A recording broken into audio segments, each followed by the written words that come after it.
যতদিন পর্যন্ত খতমে নবুয়তের আকীদাকে যথাযথভাবে হেফাজত না করা যাবে ততদিন আমাদের আন্দোলন থামবে না। এর জন্য যদি কোরবানি লাগে আমরা কোরবানি দিতে রাজি আছি। এর জন্য যদি কারাবরণ করা লাগে একবার দুবার না হাজারবার কারাবরণ করতে রাজি আছি। এর জন্য যদি রক্ত দেওয়া লাগে আল্লাহকে সাক্ষী রেখে বলছি সবার আগে আমি আমার রক্ত ঢালার জন্য রাজি আছি। 12 সালের 12 নম্বর মাসের 12 তারিখ মুফতি আমিন রহমতুল্লাহ আলাইহি চারদিকে তৈরি হয়েছিল চরম নেতৃত্বের সংকট। আল্লাহ তাআলা কবুল করে নিয়েছিলেন ইসলামাবাদের জমিনকে। শুধু নামে ইসলামাবাদ না, কামেও ইসলামাবাদের পরিচয় দিয়েছিল। যেখান থেকে ইসলামের পুনরায় আবাদ হয়েছিল, যে আওয়াজ শুধু এই ইসলামাবাদের এরিয়ার মধ্যে সীমাবদ্ধ থাকে নাই, পুরো দেশকে প্রকম্পিত করেছিল। বাংলাদেশে নতুন করে মেরুকরণ তৈরি করেছিল, নাস্তিকদেরকে ভাবতে বাধ্য করেছিল তোমরা গুটি কয়েক লোকদের শুধু জবান নাই, জবান আমাদেরও আছে। লোক শুধু তোমাদের না, লোক আমাদেরও আছে। তোমরা তো বিরানি দিয়ে হাজার লোক জমা করতে পারো না, অথচ আমরা শাহাদাতের আহ্বান জানিয়ে লক্ষ লক্ষ মানুষকে এক মুহূর্তে এনে জমা করতে পারি।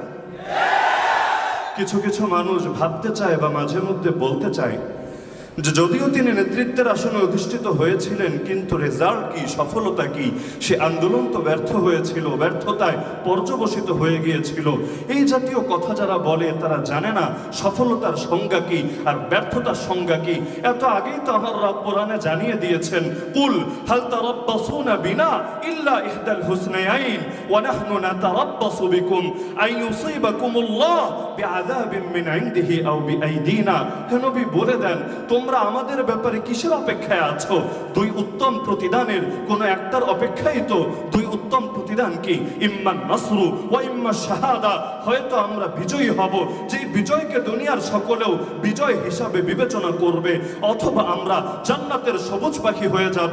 আরে দুনিয়ার চোখে যেটা বিজয়, আমাদের চোখে একমাত্র বিজয় সেটা না, তার চাইতে আরো বড় বিজয় তো তার বিজয় যার জানকে আল্লাহ কবুল করে নিয়েছেন।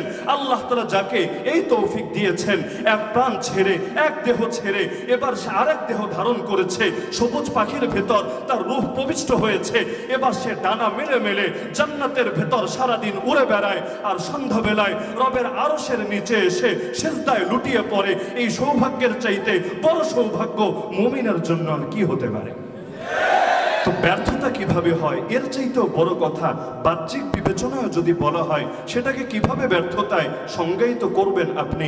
আপনি যদি মক্কার ইতিহাসের দিকে তাকান, মনে হতে পারে বেলাল হাবশী রাদিয়াল্লাহু আনহু এক কালো গোলাম, আরে সে তো কোনো নেতৃস্থানীয় ব্যক্তিও না, তাহলে সে কি দরকার আদর্শের ব্যাপারে এত কোরবানি দেওয়া, এত ত্যাগ বরণ করা? সে একা আহাদ আহাদ বললেই কি আসে যায়, আর না বললেই কি আসে যায়? দুনিয়ার চোখে তার আহাদ আহাদের মূল্য না থাকতে পারে, সেই সময়ের বিবেচনায় বেলালের বিশেষ কোনো দাম না থাকতে পারে, কিন্তু ইতিহাস সাক্ষী আছে একদিকে বেলাল সে মরুভূমির উত্তপ্ত বালুর উপর শুয়ে বুকের উপর ভারী পাথর বহন করে আহাদ আহাদের ধ্বনি দিত, আর তার এক একটা অঙ্গুলির ইশারার সাথে সাথে জালিমের প্রাসাদের এক একটা ইট ধ্বংসের ফয়সালা হয়ে যেত।